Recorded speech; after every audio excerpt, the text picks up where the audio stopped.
Hello and welcome to ईडॉम। अपने exam ready series में आज हम ज्योग्राफी के पार्ट में अगला लेक्चर स्टार्ट करते हैं जो है नॉर्दर्न प्लेन्स के बारे में। इससे पहले हमने द हिमालयाज जो स्ट्रक्चर एंड फिजियोग्राफी का फर्स्ट पार्ट था वो कर चुका है। और इंडिया एंड लोकेशन वो कर चुके हैं। तो नॉर्दर्न प्लेन्स से कंटिन्यू करते हैं।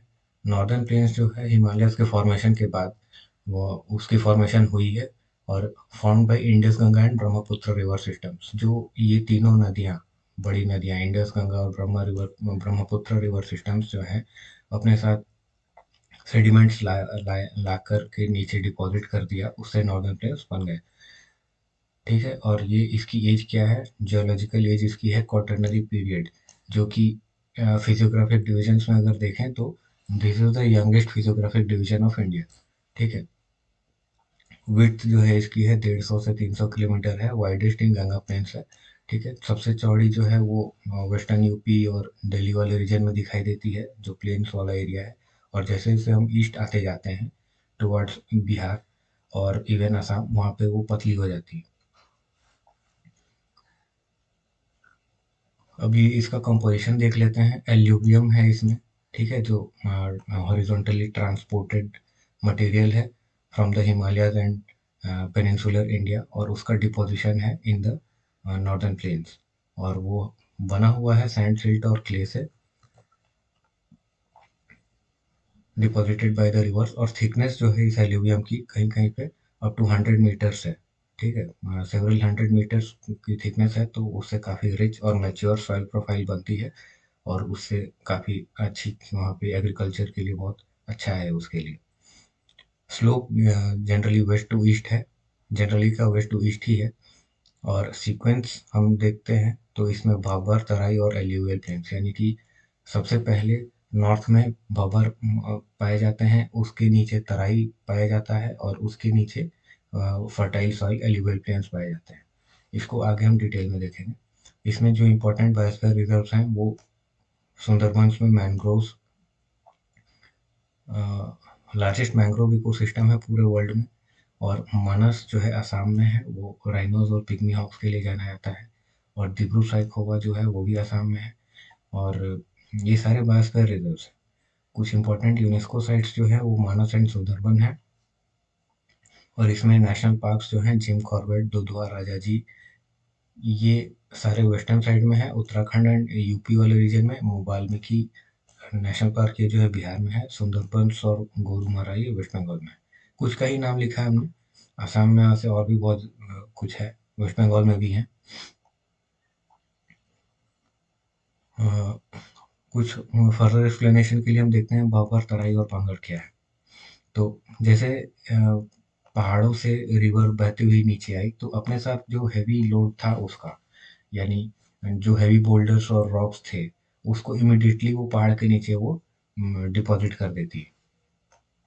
ठीक है, just the river spread out करता है और वो पत्थर कंकड़ बड़े बड़े जो भी हैं वो यहाँ पे डिपॉजिट हो जाते हैं। ये वाला रीजन जो है वो भबर है।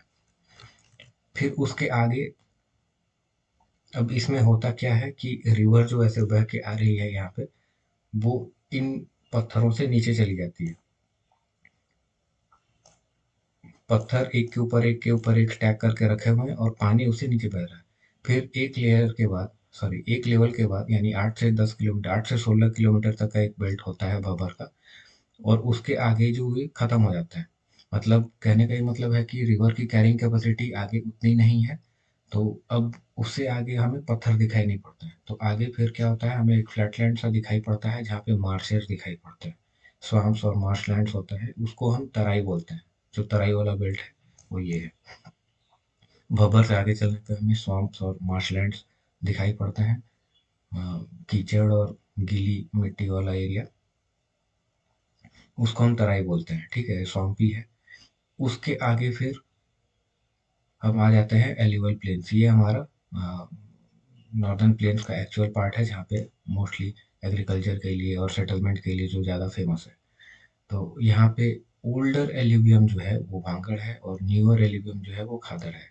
ये न्यू एल्यूवियम है। न्यू एल्यूवियम का मतलब इस वाले पोर्शन में जहाँ पे कि हर हर साल बाढ़ होती है। ठीक है, पानी नए सेडिमेंट्स वहाँ पे हर साल डिपॉजिट करता है, वो खादर है। और जो पहले किसी ज़माने में जहाँ पे डिपोज़िशन हो चुका है, बट अब वहाँ पे फ्लड का पानी और फ्रेश डिपॉज़िट्स हर साल जमा नहीं होते हैं। वो बहुत पुराने किसी टाइम में जमा होके वैसे का वैसा रखा हुआ है। तो उसको भांगड़ बोलते हैं। तो भांगड़ ऑब्वियसली है कि रिफ्रेश नहीं हो रहा है, रिन्यू नहीं हो रहा है, तो वो थोड़ा कम फर्टाइल होगा, और जो हर साल रिन्यू हो रहा है वो खद्दर है, तो वो सबसे ज़्यादा फर्टाइल होगा। ये हो गया बफर, तराई, भांगड़ और खद्दर। ठीक है, कुछ इंपॉर्टेंट रामसर साइट्स हैं। पंजाब में हरीके, हरियाणा में सुल्तानपुर, उत्तर प्रदेश में अपर गंगा रिवर, सांदी, नवाबगंज, हैदरपुर, बिहार में काबरताल, नागी, नट्टी, गोगाबिल, गोकुल, उदयपुर झील। नाम जितना याद हो पाए रख लेना, कुछ इंपॉर्टेंट है। या काबरताल तो बार बार देखोगे, ये ऑक्सबो लेक है। इवन गोगाबिल भी ऑक्सबो लेक ही है। वेस्ट बंगाल में ईस्ट कोलकाता वेस्टलैंड, और असम में दीपोर बिल। ये कुछ इंपॉर्टेंट रामसर साइट्स हैं। आगे अब देखते हैं लैंड फॉर्म्स, और जो इम्पोर्टेंट डेल्टाइक फीचर्स हैं, sorry fluvial and deltaic features हैं नॉर्दर्न प्लेन्स में, वो देखते हैं। सबसे पहला है दोआब। दोआब क्या है? Land between two reverse. दो रिवर्स के बीच में जो रीजन है उसको दोआब बोलते हैं। जैसे बिष्ट दोआब, यानी कि ब्यास और सतलज के बीच का जो लैंड है उसको हम बिष्ट दोआब बोल रहे हैं। गंगा यमुना दोआब, जो गंगा और यमुना रिवर के बीच का जो दोआब एरिया है। तो ऐसे, क्योंकि मल्टीपल रिवर्स यहाँ से फ्लो कर रहे हैं, तो जो दो रिवर्स के बीच का रीजन है उसको हम दोआब बोलते हैं। बाबर इसमें देख लो, बाबर क्या है? ऊपर से जो डिपॉजिटेड पेबल्स और बोल्डर्स, रॉक्स, ये मटेरियल जो हमें डिपॉजिट कर दिखाई पड़े पहाड़ से नीचे। ठीक है, अब यहाँ पे रिवर्स जो है वो डिसअपियर हो जाते हैं, या दूसरा तरीका कहने का कि पत्थरों का काफी सारा लेयर होता है, तो उसके नीचे से पानी बह रही है, रिवर फ्लो कर रही है। डिसअपियर हो जाने का मतलब यही है कि वो सरफेस पे फ्लो नहीं करके पत्थरों के नीचे के लेयर से फ्लो कर रही है। जब बारिश हो रही है, इन मतलब जब मानसून है, या जब रिवर में फ्लो काफ़ी ज़्यादा है, तो ऐसा होता है कि वो हर साल नए-नए बड़े-बड़े रॉक्स और बोल्डर्स यहाँ पे डिपॉज़िट करती जाती है। अब जैसे बारिश खत्म हो गई, मानसून ओवर हो गया, तो वो उसमें पानी कम हो गया और उसकी कैरिंग कैपेसिटी भी कम हो गई। तो अब वो रिवर जो है वो इनसे पत्थरों से नीचे चला जाता है। अब ये देखो, 8 टू 16 किलोमीटर वाइड बेल्ट है, ठीक है? और along the foothills of the Shivaliks, सबसे नीचे में जो शिवालिक रेंजेस है उसके ही अलोंग है, नीचे में फुटहिल्स में। अभी एक इम्पोर्टेंट चीज़ देखो, less prominent in the east, यानी ईस्टर्न हिमालयस में ये उतने प्रोमिनेंट नहीं है as compare to western Himalayas. Western Himalayas में हमें साफ साफ दिखाई पड़ते हैं कि एक बेल्ट है, भाबर बेल्ट, बट ईस्ट में वैसा हमें बहुत लंबे डिस्टेंस तक नहीं दिखाई पड़ता। यानी अगर बेल्ट है भी कहीं पे तो इतना चौड़ा बेल्ट नहीं है। आगे चलते हैं हम तराई बेल्ट में। तराई क्या है? भाबर के साउथ में है तराई, मार्शी, वाटरलॉग्ड है, थिकली फॉरेस्टेड है, ठीक है? और इसमें एक इम्पॉर्टेंट चीज़ देखो, एलिफेंट ग्रासेस हैं। जो घास बहुत ऊँचे-ऊँचे ग्रो कर जाते हैं, उनको हम एलिफेंट ग्रासेस बोलते हैं। इनके काफ़ी सारे स्पीशीज़ होंगे। फिलहाल इतना याद रखो कि एलिफेंट ग्रासेस वहाँ पाए जाते हैं। एलिफेंट ग्रासेस इसीलिए इसको बोलते हैं क्योंकि इसके पीछे हो सकता है कि एलिफेंट भी हमें साफ-साफ दिखाई ना पड़े, ये इतने ऊँचे हो जाते हैं। तो अप टू 6 मीटर्स इनकी हाइट होती है। 6 मीटर काफ़ी ऊँचा है घास के लिए। और ये एपिडेमिक के लिए भी ये रीजन जाना जाता है, क्योंकि काफ़ी ज़्यादा वाटर लॉगिंग है, पानी जमा रहता है, तो इसमें मलेरिया जैसे एपिडेमिक्स किसी समय में बहुत फैला करते थे। तो उसके लिए भी इसको जाना जाता है। अब यहाँ पे है रिवर्स, अब वापस से सरफेस कर जाते हैं, क्योंकि अब बड़े रॉक्स बोल्डर्स यहाँ पे नहीं है, तो फ्लैटलैंड मिल गया है पानी को, तो वापस से सरफेस कर जाते हैं और रिवर्स री इमर्ज। टाइगर एलिफेंट एलिफेंट की हैबिटेट है यहाँ पे, क्योंकि जंगल काफ़ी ज़्यादा है और वाटर लॉग्ड है, पानी ज़्यादा है, तो दूसरे हर्बीवोर्स भी बहुत ज़्यादा इसमें पाए जाते हैं लार्ज नंबर्स में, तो उसके लिए टाइगर्स और ऐसे कार्निवोर्स भी यहाँ पे पाए जाते हैं। अब यहाँ पे एक इम्पॉर्टेंट कम्युनिटी रहती है, थारू कम्युनिटी। एक ट्राइबल ग्रुप है जो कि तराई बेल्ट में पाए जाते हैं, उसको थारू कम्युनिटी बोलते हैं। आगे चलते हैं, भांगर, ठीक है। भांगड़ जो है वो ओल्ड एल्यूवियम है, और जैसे अभी हमने थोड़ा पहले डिस्कस किया, खादर जो है वो न्यू एल्यूवियम है। तो भांगड़ क्या है, हाईयर जो एल्यूवियल प्लेन्स हैं, टेरेसेस लाइक, उसमें पाए जाते हैं। अब ये फ्लड प्लेन से ऊपर पाए जाते हैं, lies above the flood plains, मतलब अभी वहाँ पे हर साल बाढ़ का पानी नहीं पहुँच रहा है। ठीक है। और यहाँ पे कैल्सर्स डिपॉजिट्स पाए जाते हैं, जिनको हम कंकड़ कहते हैं लोकली। टेरेस एल्यूवियम भी इसको बोल सकते हैं। जो कीवर्ड्स हैं, टर्मिनोलॉजीज हैं, याद कर पाओ जितने हो उतने अच्छे हैं, क्योंकि कभी सीधा हमें भांगड़ ना करके टेरेस एल्यूवियम कह दिया टेक्निकल टर्म्स में, तो हमें समझ में आना चाहिए कि वो भांगड़ की बात कर रहे हैं या ओल्ड एल्यूवियम की बात कर रहे हैं। अब ये समझो कि फ्लड प्लेन से ऊपर लाई करता है, और ये ओल्ड एल्यूवियम है। फ्लड प्लेन से ऊपर लाई करता है, मतलब फ्लड प्लेन ये रहा हमारा, और उससे ऊपर ये पीछे के रीजन में लाई करता है। ये खदर वाला जो रीजन है वो फ्लड प्लेन है, भांगड़ जो है उससे ऊपर लाई करता है। और खादर के बारे में देखते हैं, ये न्यू एल्यूवियम में हर साल रिफ्रेश हो रहा है। ये लो लाइन जो है, low line fertile flood plains पे लाई करता है, जो रिवर्स के एकदम पास में है, और वहाँ पे हर साल बाढ़ का पानी आता है। न्यू एल्यूवियल सॉइल से कंपोज्ड है, renewed every year. Flood plain alluvium, इसमें टर्मिनोलॉजी याद रखना, इसमें था टेरेस एल्यूवियम, इसमें है फ्लड प्लेन एल्यूवियम।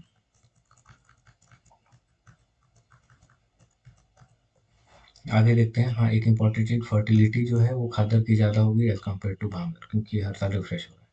कंकर सॉइल्स क्या है, कैल्सरस नोड्यूल्स हैं भांगर जोन्स में, कैल्शियम कार्बोनेट अलॉन्ग विथ थोड़े से क्ले और सिलिशियस मटेरियल।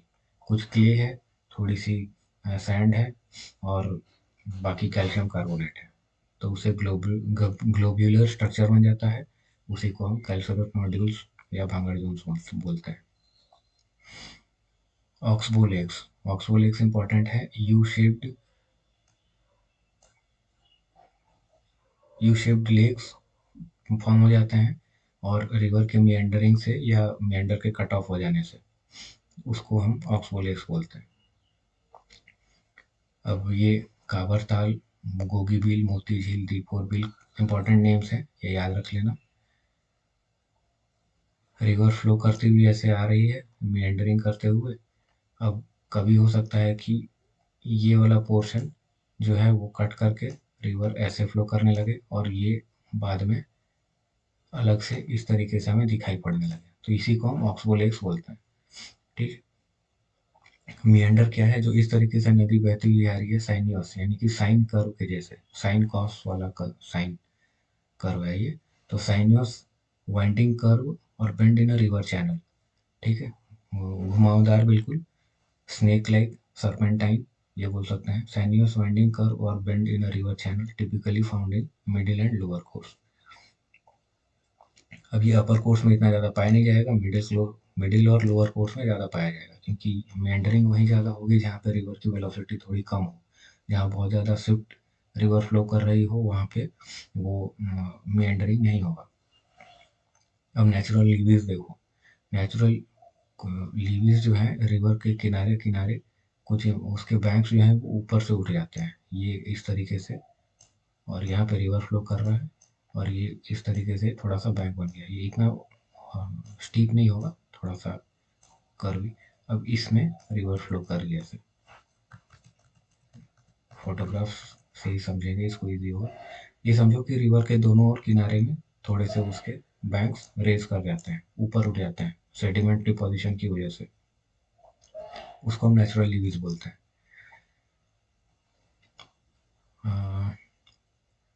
रिवरीन आइलैंड्स, अब इसमें कुछ फोटोग्राफ देख लेते हैं वरना याद नहीं होगा। अब ये देखो मियंडरिंग है, यहाँ पे घुमावदार रिवर की फ्लो है, और जो कट ऑफ रह गया वो ऑक्सबो लेक फॉर्म कर रहे हैं। बहुत अच्छा एक एरियल इमेज है मियंडर्स और ऑक्सबो लेक समझने के लिए। ये ऑक्सबो लेक है, ये ऑक्सबो लेक है, ये ऑक्सबो लेक है, ये सारे ऑक्सबो लेक्स हैं। और ये जो घुमावदार नदी की फ्लो है वो मियंडरिंग है। आगे चल के ये वाला रीजन भी ऑक्सबो लेक बन जाएगा, हो सकता है ये वाला रीजन या ये वाला रीजन भी ऑक्सबो लेक बन जाए। इधर बनता हुआ दिखाई दे रहा है, ये बन के अलग हो चुका है, ये बनने वाले प्रोसेस में। नेचुरल लीव्स देखो, रिवर का फ्लो है ये, और उसके किनारे दोनों ओर रेज्ड बैंक्स यहाँ पे हमें दिखाई दे रहे हैं, वही नेचुरल लीव्स है। अब इंडिया में एग्जांपल देख लो, मेंढर ये तो किसी दूसरे कंट्री का था, इमेज उसीलिए ज़्यादा साफ भी है। और ये गंडक रिवर इन बिहार, वो उसमें काफ़ी ज़्यादा मेंढरिंग होती है।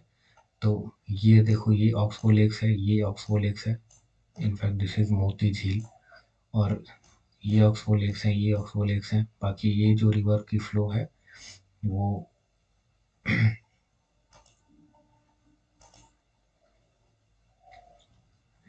ये जो फ्लो है वो मियंडरिंग है। This is Gandak river in Bihar, ठीक है। अब आगे देखते हैं। हमारा अब स्टार्ट होगा रिवरिन आइलैंड से। रिवरिन आइलैंड क्या है? जो नदी के बीच में जो आइलैंड बन गए हैं, सिंपल भाषा में। अब इसको समझने के लिए ज़्यादा टेक्निकल टर्म्स में, पीस ऑफ लैंड है, ठीक है, ranging from small sand bars to large inhabited area surrounded by flowing river water. कहने का मतलब ये है कि डिपॉजिट्स रिवर अपने साथ लेके आती है और वो सैंड के फॉर्म में लंबे लंबे लॉन्गिट्यूडनल रिवर के फ्लो के अलोंग बार्स बनाती हुई चली जाती है। तो उसी को हम सैंड बार्स बोलते हैं। और वो ज़्यादा बड़े हो जाते हैं तो उनको रिवरिन आइलैंड्स बोलते हैं।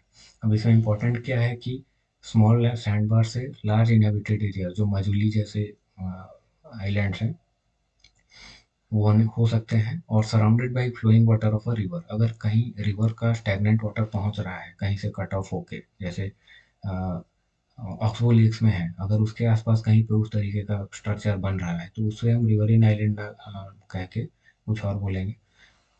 दोनों surrounded by flowing water of a river, ये इंपॉर्टेंट है, ठीक है।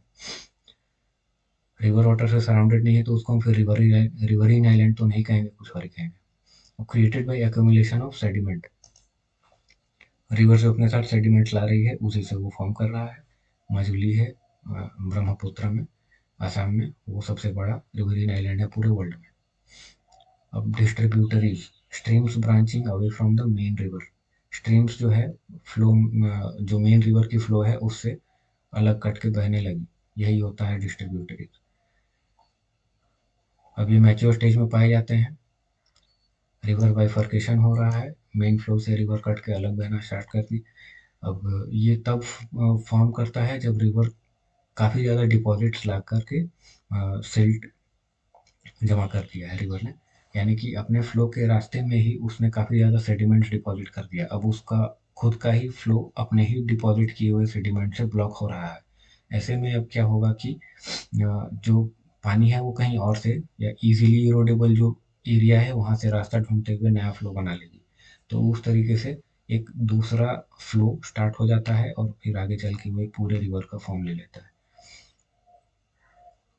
अब देखो, forms when river deposits heavy silt at its mouth, ठीक है, अपने फ्लो के रास्ते में ही उसने काफी ज्यादा सिल्ट डिपॉजिट कर दिया और ब्लॉकिंग इट्स ओन पाथ, अपना ही रास्ता वो ब्लॉक कर रही है। और forcing the water to branch out into multiple smaller channels. Example है इसका हुगली। एक चैनल जो है गंगा रिवर का, वो फरक्का से, फरक्का जो कि वेस्ट बंगाल में है, मालदा डिस्ट्रिक्ट में, वहाँ पे इसकी डिस्ट्रीब्यूटरी जो फॉर्म होती है। तो एक चैनल जो है वो हुगली, वो वेस्ट बंगाल की तरफ, कोलकाता की तरफ बह जाती है। और एक दूसरा चैनल जो है वो बांग्लादेश की तरफ चला जाता है, वो उसको हम पद्मा बोलते हैं। डिस्ट्रीब्यूटरीज देख लो, ये रहा, ये है वो फरक्का वाला रीजन मालदा डिस्ट्रिक्ट में। अब यहाँ से ये बह के जो आ रही है ये है हुगली रिवर, और ये जो बह के इधर चली गई वो है पद्मा रिवर, ठीक है। तो ये डिस्ट्रीब्यूटरीज फॉर्म कर रहे हैं। ये पूरा का पूरा सुंदरबन डेल्टा वाला रीजन है। ये फ्लो करके इधर से आ रही है बड़ी सी ब्रह्मपुत्र रिवर, और ये दूसरे रिवर्स है, मेघना रिवर, बराक, मेघना। अब ये देखो चोज, डिस्ट्रीब्यूटरी समझ में आ गया होगा। चोज, चोज क्या है? वेस्टर्न साइड में, हिमालयस में, या ये कह सकते हैं फुट हिल्स में, पंजाब के अलोंग। सीजनल टॉरेंट्स, टॉरेंट्स का मतलब कि अचानक से काफी ज्यादा पानी आ गया और उसके बाद का नहीं पता। तो सीजनल टॉरेंट्स जो है वो बारिश का समय काफी तेज वहाँ पे बहाव होता है, रिवर फ्लो होता है, और उसके बाद मोस्टली वो ड्राई रहता है। अब जब उसमें बारिश या मानसून का सीजन जब होता है तो वो काफी इरोजन और इरोजन करते हैं। और वो मानसून के सीजन में ही उनका फ्लो रहता है, अदरवाइज वो मोस्टली ड्राई रहता है। तो वैसे सीजनल टोरेंट्स को हम चोस बोलते हैं पंजाब और हरियाणा वाले रीजन में। एक एग्जांपल इसका है सुखना। सुखना लेक है चंडीगढ़ में। सुखना लेक बनाया गया है, आर्टिफिशियल है, और डैमिंग करके। और उससे पहले वहाँ पे एक ऐसी सीजनल रिवर बह रही होती थी, उसको डैम बना दिया गया है कुछ 1950s में। आगे ब्रेडेड चैनल्स। ब्रेडेड चैनल्स क्या है? जो ब्रेड्स का मतलब क्या है? चोटी। जिस तरीके से चोटी बांधी जाती है एक के पीछे एक के पीछे ऐसे, तो उस तरीके से जब इंटरकनेक्टेड चैनल्स होती हैं तो उनको ब्रेडेड चैनल्स बोलते हैं। इंटरकनेक्टेड चैनल्स जो रिपीटेडली डाइवर्ज कर रही हैं और कन्वर्ज भी कर रही हैं। मतलब डिस्ट्रीब्यूटरीज वो थे जो इन्होंने एक बार रास्ता बदल लिया, अब वो उससे कंटिन्यू करके अलग अपना दो रिवर्स जो है वो नया फॉर्म कर जाती हैं, वो डिस्ट्रीब्यूटरीज हैं। बट ब्रेडेड चैनल्स वो हैं जो रिपीटेडली कन्वर्ज कर रहे हैं, डाइवर्ज कर रहे हैं, फिर रास्ता अलग हो रहा है, फिर आके मिल जा रहे हैं। ऐसे चैनल्स को हम ब्रेडेड चैनल्स बोल रहे हैं।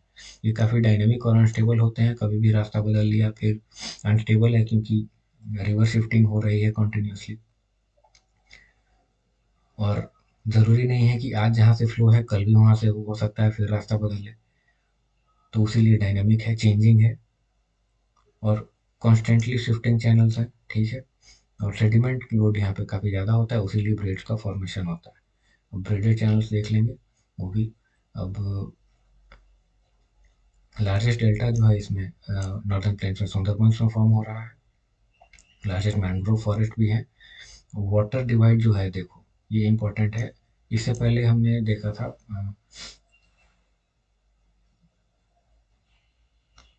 सॉरी अभी नहीं देखा है, आगे देखेंगे, पंजाब प्लेन्स या इंडस रिवर्स में। तो उसमें हरियाणा और दिल्ली रिज जो है, या फिर दिल्ली अरावली रिज बोल सकते हैं, या फिर गंगा रिवर सिस्टम और इंडस रिवर सिस्टम का वाटर डिवाइड बोल सकते हैं। तो इसके जो वेस्ट में हो, जो भी रिवर सिस्टम्स हो, जो भी रिवर्स होंगी वो जाके इंडस में ज्वाइन करेंगी, और उसके ईस्ट में जो भी होंगी वो गंगा रिवर को ज्वाइन करेंगी। तो ये हमारा वाटर डिवाइड फॉर्म कर रहा है। मेजर डिवीजन है ये पंजाब प्लेन्स और गंगा प्लेन्स में। और 90 डिग्री ब्रह्मपुत्र टर्न करती है धुबरी असम में। वेस्ट बंगाल, सॉरी, असम से बांग्लादेश एंटर करने के समय वो 90 डिग्री टर्न लेती है धुबरी असम में। अब हमें देखना है ब्रेडेड चैनल्स। ये रहा ब्रेडेड चैनल्स, एक सैटेलाइट व्यू है। रिवर काफ़ी ज़्यादा चेंज कर रही है, ये यहाँ से बहते हुए फिर इधर से चली गई, इधर से चली गई, फिर वापस आके यहाँ से कनेक्ट हो गई, यहाँ से बह रही है, फिर यहाँ से भी आ सकती है। तो ये जो है इंटरकनेक्टेड चैनल्स हैं, डाइवर्स कर रही हैं और कन्वर्स कर रही हैं। तो ये पूरा का पूरा ही फ्लड प्लेन है, नॉट कि ये अलग रिवर है ये अलग रिवर है, ऐसा कुछ नहीं है। ये पूरी की पूरी ब्रह्मपुत्र रिवर की चैनल्स हैं, सब के सब। और इसमें काफ़ी सारा डाइवर्जेंस और कन्वर्जेंस है, इसी को हम ब्रेडेड चैनल्स बोल रहे हैं। ये दूसरा एग्जाम्पल है, सेम इंटरकनेक्टेड चैनल्स हैं, डाइवर्स कर रही हैं और कन्वर्ज कर रही हैं। अब डायग्राम में ये दिख रहा है इस तरीके से, तो ये कोई छोटा सा एरिया है ऐसा नहीं है। यहाँ से यहाँ तक काफ़ी इसका वाइड एक एरिया होगा, उसमें काफ़ी ज़्यादा इसमें डाइवर्जेंस कन्वर्जेंस है। यही है ब्रेडेड चैनल्स। आगे देखो, ये Sundarban delta. Sundarban delta river, मतलब रिवर के माउथ में ये फॉर्मेशन हो रहा है इसका। और ये दूसरी है महानदी डेल्टा। ऑलमोस्ट इतना जो रीजन है वो सी में लैंड का फॉर्मेशन है, वो डेल्टा की वजह से। इतना जो रीजन है वो, इनफैक्ट इससे भी बड़ा रीजन होगा, वो सी में लैंड का फॉर्मेशन हो रहा है सिल्ट डिपोजिशन की वजह से।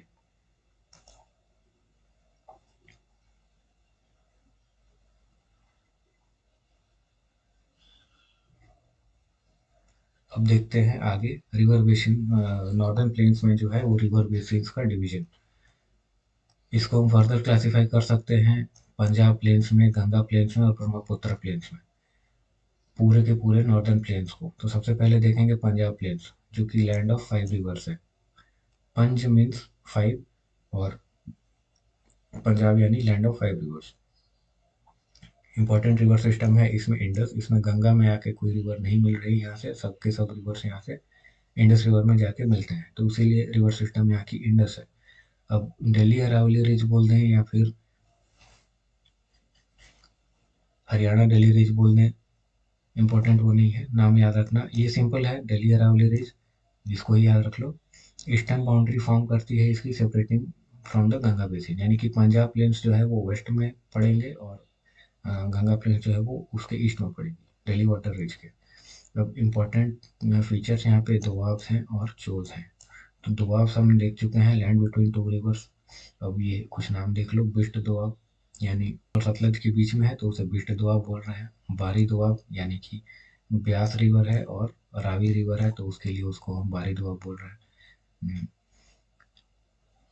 रचना दोआब, रावी रिवर है और चेनाब रिवर है उसीलिए उसको रचना बोल रहे हैं। छाछ, चेनाब और झेलम, वैसे ही सिंध सागर बोल रहे हैं झेलम और इंडस रिवर के बीच में। ये सारे दोआब्स हैं और इन सब से मिलके बना है पंजाब। और चोस जो है वो हम देख चुके हैं, northern parts of plains near Shiwalik eroded by seasonal streams, उसको चोस बोल रहे हैं। सुखना। आगे देखते हैं गंगा प्लेन्स। इंपॉर्टेंट रिवर इसमें गंगा है और उसकी ट्रिब्यूटरीज हैं, ठीक है। लैंडफॉर्म्स जो है इसमें मियंडर्स हैं, ऑक्सबो लेक्स हैं और काफ़ी एक्सटेंसिव फ्लड प्लेन्स हैं।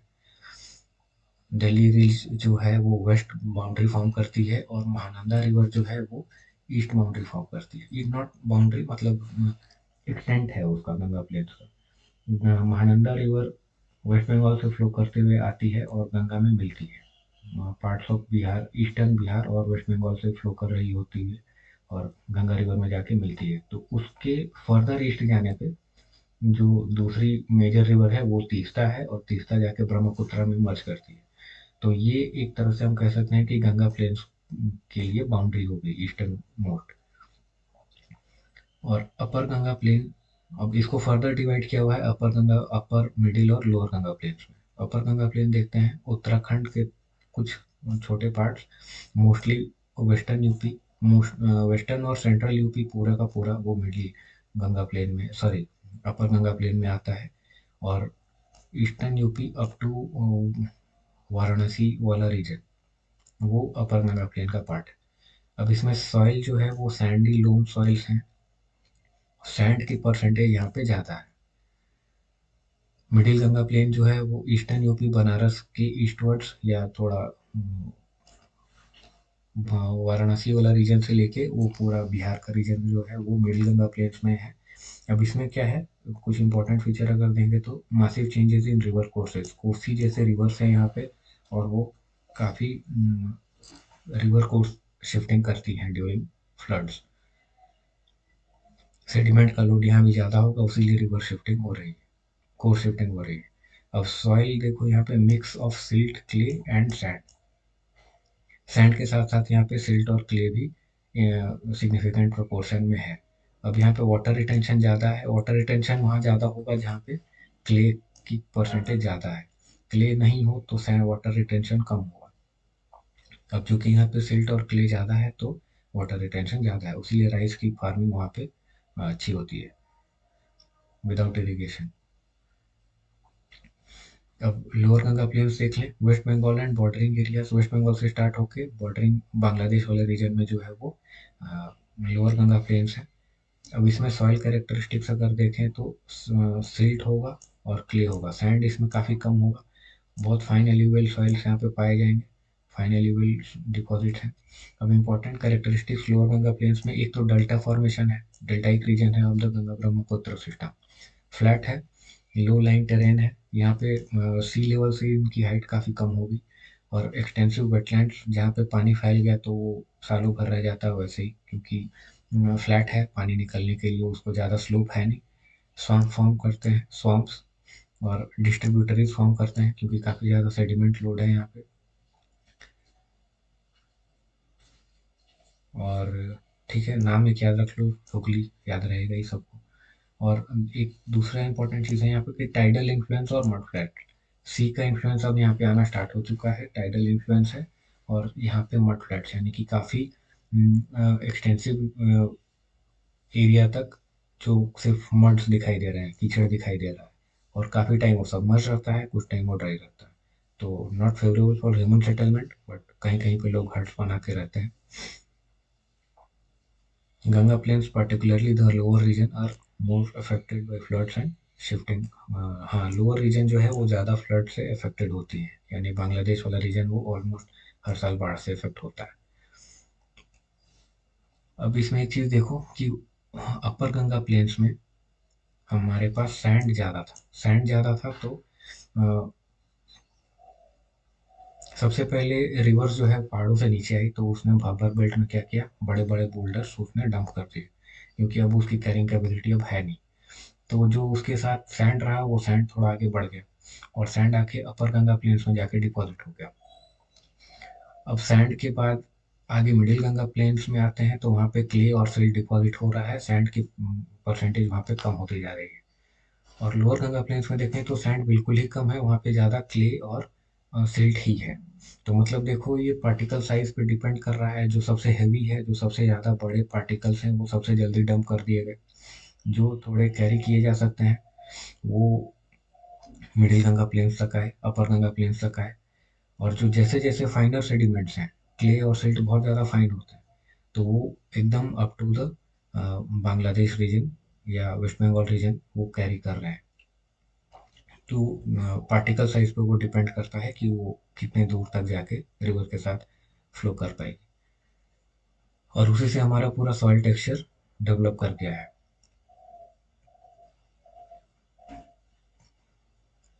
आगे देखते हैं ब्रह्मपुत्र प्लेन्स। अरुणाचल फुटहिल से बांग्लादेश तक लाई करता है। जैसे अरुणाचल से नीचे आई रिवर, और प्लेन्स कुछ रीजन अरुणाचल का और मोस्टली असम और अप टू बांग्लादेश उसकी एक्सटेंट है। रिवर सिस्टम यहाँ पे ब्रह्मपुत्र है। अब ब्रह्मपुत्र के बारे में कुछ इंपॉर्टेंट फीचर्स देख लेते हैं। यहाँ पे ब्रीडिंग बहुत ज़्यादा होती है, गंगा रिवर में इतनी ज़्यादा ब्रीडिंग नहीं है, इतनी इंस्टेबिलिटी नहीं है, क्योंकि Ganga river mostly even though उसकी फ्लो काफ़ी ज़्यादा है, बट रिवर शिफ्टिंग के लिए उसे नहीं जाना जाता है। But Brahmaputra is very notorious for core shifting, क्योंकि उसका सिल्ट लोड काफ़ी ज़्यादा है, highest in India. Ganga river से ज़्यादा उसकी सिल्ट लोड है, काफ़ी ज़्यादा। ग्रेडियंट उसका शैलो है, ग्रेडियंट ठीक है, दूसरे रिवर्स का भी शैलो हो सकता है, बट इसकी सेडिमेंट लोड काफ़ी ज़्यादा है, और चैनल शिफ्टिंग इसमें काफ़ी ज़्यादा है। तो ये frequent prolonged summer monsoon floods इसमें आते हैं। अब समझो इसको, मानसून के टाइम में फ्लड्स होगा क्योंकि पानी उस समय सबसे ज़्यादा होता है। तो समर मानसून उस सीजन की बात कर रहे हैं, उसीलिए समर मानसून के ड्यूरिंग फ्लड्स हैं, तो समर मानसून फ्लड्स। अब फ्रीक्वेंट है क्योंकि हर साल आते हैं, ऑलमोस्ट हर साल आते हैं। और प्रोलॉन्ग क्योंकि जो बाढ़ आया तो वो महीनों तक वैसा बाढ़ का पानी बढ़ा हुआ रहता है, तो इसीलिए frequent prolonged summer monsoon floods. Terminology है और कुछ नहीं है, टेक्निकल टर्म्स है, बस घबराना नहीं है। एग्जाम में यूज़ करोगे तो मार्क्स अच्छे आएंगे। जाइगेंटिक वॉल्यूम डिस्चार्ज, ठीक है। तो इसमें वो high one of the highest annual discharge है। डिस्चार्ज का मतलब समझो, डिस्चार्ज है क्या? डिस्चार्ज है जो कि पानी जितना उससे बह रहा है पर सेकंड, वॉल्यूम ऑफ फ्लो पर सेकंड, उसको हम डिस्चार्ज बोलते हैं। और ये इस चीज़ को दिखाता है कि उससे कितना पानी बह रहा है। मतलब रिवर देखने से तो समझ में नहीं आ रहा है कि किस में से कितना फ्लो बह रही है। हो सकता है कि कोई ज़्यादा डीप फ्लो कर रहा हो, कोई शैलो हो, ऊपर से तो पता नहीं चल रहा है, बट उसको मेजर किया जाता है बाय सेंट्रल वाटर कमीशन और दूसरे बॉडीज जो इंजीनियर्स उसके लिए हैं, वो डिस्चार्ज उसका मेजर करते हैं। अब जो ब्रह्मपुत्र की डिस्चार्ज है वो इंडिया में हाईएस्ट है, और even top 10 of the whole world. काफ़ी ज़्यादा उसमें फ्लो है, डिस्चार्ज और सेडिमेंट लोड जो है इसकी गंगा से काफ़ी ज़्यादा है। मासिव सेडिमेंट लोड है, highest sediment loads in the world, one of the highest sediment loads in the world. Highest तो अमेजन रिवर की है। अनयूजुअल कोर्स चेंज, और इसी वजह से काफ़ी ज़्यादा फ्लड्स आते हैं आसाम में। एवल्जन, ठीक है, एक टर्म है, चैनल एवल्जन। चैनल एवल्जन जो है वो इंस्टेंट जो कोर्स शिफ्ट हो जाता है, या पाथ जो रिवर चेंज कर लेती है, उसको हम चैनल एवल्जन कहते हैं। जैसे ये रहा, यहाँ से अभी फ्लो कर रही है रिवर, ठीक है, अचानक से वो इधर से अगर फ्लो करना स्टार्ट कर दे, तो उसको हम चैनल एवल्जन कहेंगे। यहाँ से अगर कोई रिवर फ्लो करना स्टार्ट कर दे यहाँ के बजाय, तो उसको चैनल एवल्जन हम बोलेंगे।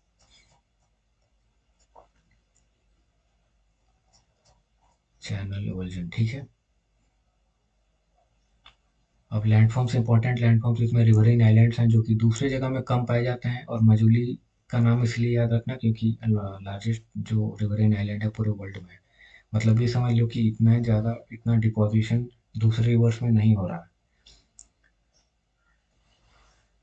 कि वो इतना बड़ा रिवरिन आइलैंड बना पाए। दूसरे सैंड बार्स हैं, जो सैंड बार्स वो होते हैं जो रिवर में उनके डिपोजिशन से छोटे छोटे बार्स बनते चले जाते हैं, वही बड़े हो जाने पर उनको हम रिवरिन आइलैंड्स बोलते हैं। बील्स यानी लेक्स हैं, वही ऑक्सबो लेक्स, ईस्टर्न साइड में उसको बील्स बोलते हैं। तो ये कुछ फैक्ट्स हैं, मोस्टली फैक्ट्स ही हैं, थोड़े बहुत कॉन्सेप्ट हैं, इनको लिए एग्जाम के लिए हेल्पफुल होगा। तो नॉर्दर्न प्लेन्स के लिए इतना ही था। आगे हम कंटिन्यू करेंगे पेनिनसुलर प्लेट्यू से ऐसे ही इंपॉर्टेंट फैक्ट्स और वैल्यू एडिशन के साथ। तो चैनल अगर हेल्पफुल लगे तो सब्सक्राइब करना। बाकी जिस तरीके के कंटेंट चाहिए वो बताओ, will come up with it. Thank you for being with us.